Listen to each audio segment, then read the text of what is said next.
যাচ্ছে কোথায়? ওই তো ওই আম গাছটা ভরা গতকাল আম দেখলাম, আর আজ গাছটায় 5-6টা আম ছিল আর আম নজরেই পড়ে না। ও বাবু, কই গেলে? এদিকে একটু এসো তো। রাজু শিয়ালের ডাক শুনে কবিতা শিয়ালিনী ছুটে তার কাছে যায়। কি হয়েছে কি তোমার? আমার কি ঘরে কোনো কাজকর্ম নেই যে ভয় তুমি বেলা আমাকে বাগানে ডাকছো? আরে তুমি রাগ কেন করেছো? আসলে দিন দিন কেন জানি না আমার বাগানের আমগুলো কোথায় যেন উধাও হয়ে যাচ্ছে। তা তুমি কি এ বিষয়ে কিছু জানো? মহারাজের প্রতি আজকে এই বিষয়ে খেয়াল হলো। অবশ্য মহারাজের এই বিষয়ে খেয়াল হবেই না কি করে? সারাদিন টই টই করে পুরো পাড়া ঘুরে রাতে এসে লাউ দেখে ঘুমাবেন। টই টই করে বলি রাতের বেলা বাগানে যাও, বাগান পাড়া দাও। কি শুরু কার কথা এখন বুঝলে তো মজা? বাবারে বাবা, কিছু বললে কথা বাগানের মতো কাজ কাজ করে আমার সাথে ঝগড়া শুরু করে দাও। এই চলো তো চলো, ঘরে চলো, দুটো খেতে দেবে।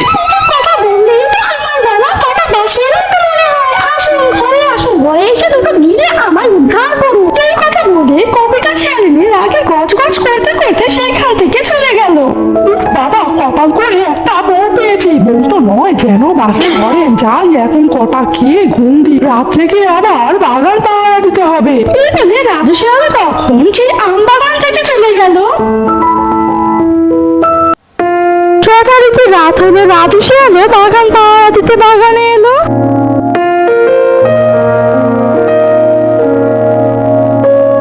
তারপরে বাবা, বাগানটা এত বড় যে এক চক্কর দিতে না দিতে হাঁপিয়ে উঠলাম। যাই ওই গাছটার নিচে একটু বসে জিরিয়ে নি।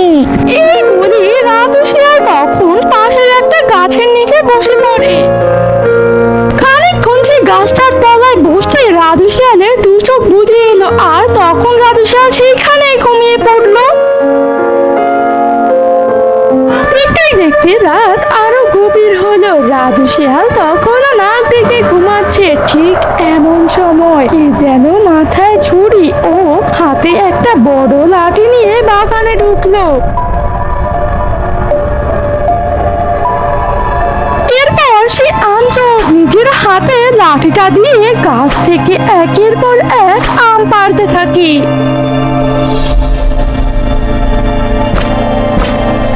ধুমধাম আম পাড়ার শব্দে রাজু শিয়াল হড়বড়িয়ে ঘুম থেকে উঠে গেল। নিশ্চয় আজকেও সে চোর আম চুরি করতে এসেছে। দাঁড়া বেটা, তোকে দেখাচ্ছি। এই কে রে, কে আমার বাগানের আম চুরি করে? দাঁড়া বেটা, আমি আসছি। এই বলে রাজু তখন সে চোরের দিকে দৌড়ে যেতে থাকে। এই দৃশ্য দেখে সেই আম চোর তার কাছে থাকা সবকিছু ফেলে পালাতে থাকে। তাদের আলোয় দেখা গেল সেই চোর কোনো ছেলে নয়, এক বুড়ি। এই কে, কোথায় আছো গো? তাড়াতাড়ি বেরো, আমার বাগানের আম চোর পালাচ্ছে। এই বলে শিয়াল আম চোর বুড়ির পিছু পিছু ছুটতে থাকে। দৌড়াতে দৌড়াতে আম চোর বুড়ি হঠাৎ একটা পাথরে হোঁচট খেয়ে মাটিতে পড়ে যায়। আর ওর নিচে আম চোর বুড়িকে গ্রামবাসী ঘিরে ফেললো। ছি, এ দেখি এক বুড়ি। তা বুড়ি, বুড়ো বয়সে চুরি করতে তোমার বাধলো না? কি এমন প্রয়োজন ছিল চুরি করবার? একদম আমায় চোর বলবি নে। আমার ছেলের বাগানের আম আমি নিয়েছি, এতে চুরির কি হলো রে? এই বলে তুমি মিথ্যা কেন বলছো? তুমি আমার মা হতে যাবে কোন দুঃখে? আর তোমাকে তো এই প্রথম আমি দেখলাম। তুই আমার ছেলে হতে যাবে কোন দুঃখে? এই বাগান আমার ছেলে, তুই তো ওর কাছ থেকে এই বাগান হাতিয়ে নিয়েছিস বেটা জোচ্চোর। তাই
বাঁচার জন্য এমন মিথ্যা বলছে।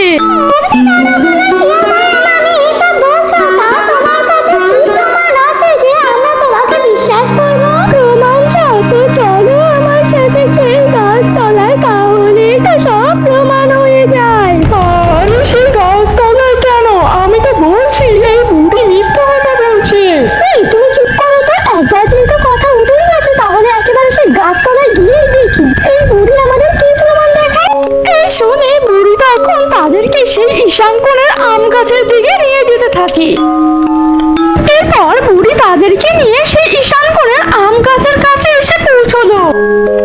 আর তখন বুড়ির কথা মতো সেখানে থাকা দুইজন সেই আম গাছের গোড়ায় মাটি খনন করতে থাকে। মাটি খননের এক পর্যায়ে সেখানে বেরিয়ে এলো একটা নরকঙ্কালের হাত।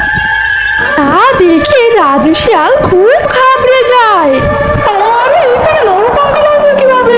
নিশ্চয়ই এই বুড়ির কাজ এটা।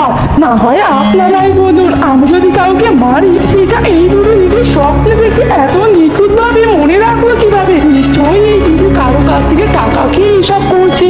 রাজু শিয়াল এই বলতে তখন যে গাছতলার ভেতর থেকে বিল্টু শিয়ালের আত্মা বেরিয়ে আসলো। তাহলে তুই যাকে মেরেছিস সে তো ভালো করেই জানে তুই তাকে মেরে কোথায় রেখেছিস। এই দেখে সেখানে থাকা সবার কাছে সবটা পানির মতো পরিষ্কার হয়ে গেল। ও দাদা গো, তার মানে আমি এতদিন একটা খুনির সাথে ঘর করছিলাম। ভেবেই গাটা শিউরে ওঠে। জীবনের কোনো সময়তে তুমি আমার পক্ষ নাও না, আর আজকেও তুমি আমার সাথে এমনটা করলে। মালিক, ও মালিক, আমায় দয়া করে ছেড়ে দিন, আমায় দয়া করে প্রাণে মারবেন না। আমি আপনার বাগান সহ যা যা কিছু আছে সব কিছু আপনাকে ফিরিয়ে দেবো। তারপর তুই এমনিতেই দিবি। তাছাড়া তোর মতো মশা মেরে আমি আমার হাত নষ্ট করতে চাই না। তোকে তো শাস্তি আইন দেবে। আর মা, তুমি পারলে তোমার এই হতভাগা ছেলেটাকে ক্ষমা করে দিও। বেঁচে থাকতে তো কখনো তোমার খোঁজ খবর নিই। মৃত্যুর পরে তোমার গুরুত্ব বুঝতে পারলাম। পারলে ছেলেটাকে এখান থেকে একটু ভালো জায়গায় ভালোভাবে কবর দিও। আর এই রাজু শিয়ালকে জেলে দেওয়ার পর এই পুরো বাগান তুমি তোমার নামে করে নিও। নিজে ভাবতে তো তোমার জন্য কিছুই করতে পারিনি। না না বাবা, আমার কিছু চাই না। আমি শুধু চাই তুই আমার কাছে ফিরে আয়। আমার এই ঘর বাড়ি বাগান কিচ্ছু চাই না, তুই শুধু আমার কাছে ফিরে আয়। না মা, ওটা কখনোই সম্ভব না। আমি যে না ফেরার দেশে চলে গেছি। পারলে এই হতভাগা ছেলেটাকে ক্ষমা করো। এই বলে বিল্টু শিয়ালের আত্মা তখন সেইখান থেকে চলে গেল। আর গ্রামবাসীরা মিলে তখন রাজু শিয়ালকে পুলিশে ধরিয়ে দিল। আর বিল্টু শিয়ালের শেষ ইচ্ছা অনুযায়ী তার মাকে তার সেই বাগানের মালিক করে দেওয়া হলো।